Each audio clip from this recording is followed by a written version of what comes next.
बाबा साहब के जो मूल सिद्धांत दिए जिन्होंने उन्होंने कहा है शिक्षित होइए, संगठित होइए और संघर्ष करिए। अब अपने समाज को हम यही बताएंगे, शिक्षित होने का मतलब केवल साक्षर होना, अक्षर का ज्ञान होना नहीं है। हाँ, बिल्कुल। भले बुरे का उनको ज्ञान होना चाहिए कि हमारे लिए हितकर है या नहीं हितकर है। यदि ये नहीं सोच पा रहे हैं तो उनके शिक्षित होने का कोई मतलब नहीं है। और जब वो शिक्षित हो जाएंगे, अपने भला बुरा जानेंगे, तो आपस में संगठित भी हो जाएंगे। और संगठन बना के जो हमारे यहाँ समता, जो हमारे पहले सनातनी लोग हम पे जो शासन करते आए हैं, जो मुश्किल से 3% भारत में है और हम पे शासन कर रहे हैं, उनके शासन को कहीं ना कहीं हम चैलेंज कर सकते हैं और हम अपना बहुजन समाज का निर्माण कर सकते हैं और अपने लोगों को अच्छे पदों पर पहुँचा सकते हैं। हम डेटा उठा के देखें तो भारत में आज भी सुप्रीम कोर्ट में हो सकता है 1-2 कोई जज हो SC OBC का, नहीं तो सारे के सारे मनुवादी लोग ही बैठे हैं। तो क्या हम उनसे न्याय की अपील कर सकते हैं? जहाँ सब वही बैठे हैं तो हम स्वाभाविक सी बात है हमारे पक्ष में न्याय नहीं होगा, और न्याय नहीं होगा तो हमारे लोगों का शोषण होगा। तो हम सबसे यही कहें, पहले अपने अपने बच्चों को एक टाइम खाइए भले ही मत, लेकिन बच्चों को शिक्षित करिए और उनको संगठित बना के और समाज में नेतृत्व करिए। आपका बहुत बहुत धन्यवाद। बहुत शुक्रिया। आप बताइए, आपका क्या नाम? मैं अजय यादव। अच्छा, यहाँ पे बहुत सारे लोगों से हमने बातें की और बाबा साहब के बारे में जानने की कोशिश की थी, तो जो एक बड़ा तबका है वो नहीं बता पा रहा है बाबा साहब के बारे में, तो क्या कमी है? यही हम लोग मैं अध्यापक हूँ, हमारे जो साथी हैं वो भी अध्यापक है। हम लोगों का दायित्व बनता है कि बाबा साहब के दिखाए हुए मार्ग पर चले और उन मार्गों से ही आज़ादी के बाद से जितनी विषमताएं रही वो काफ़ी कम हुई हैं। वो केवल उन्हीं मार्गों से, बाबा साहब ने जो संविधान हमें दिया, अगर वो संविधान आज नहीं होता तो आज हम ये जो विषमता काफ़ी कम कर पाए हैं वो भी हम नहीं कर पाते।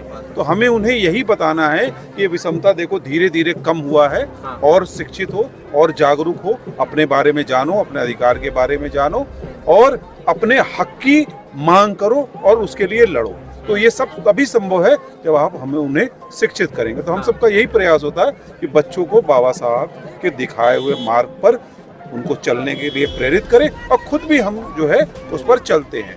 बाबा साहब ने ये भी अपने जीवनी से, जबकि मुझे लगता है कि बच्चों को बताना भी चाहिए कि जैसे शिक्षा के लिए कितना संघर्ष किया और संघर्ष करने के बाद ही ये सामाजिक परिवर्तन लाने में वो सफल रहे हैं। तो बिना शिक्षा के जो भी लोग हैं, बिना शिक्षा के परिवर्तन संभव नहीं है।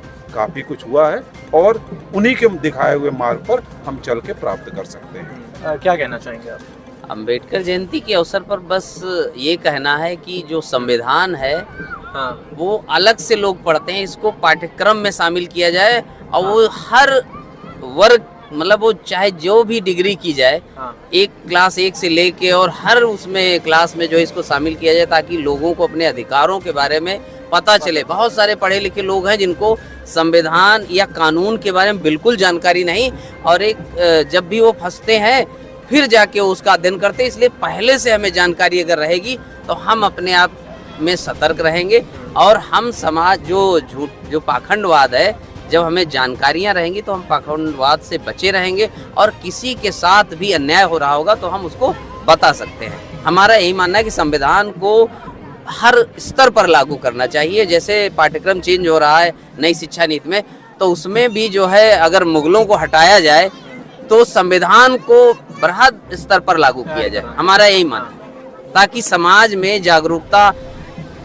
जो कम भी पढ़े, जो थोड़ा भी पढ़े, वो भी कानून और अधिकारों के बारे में मतलब जानकारी ले सके। जैसे अभी मुगलों का सिलेबस में से हटा दिया गया है चैप्टर्स वगैरह, तो आपका कहना ये है कि संविधान से रिलेटेड चीजें, बृहद चीजों पे, संविधान के बारे में बृहद चीजों को शामिल करना चाहिए, ताकि जो कम भी पढ़े फिर भी अपने अधिकारों पर जागरूक हो सके, ताकि समाज में उसका शोषण ना हो। ये चीज सही बात है।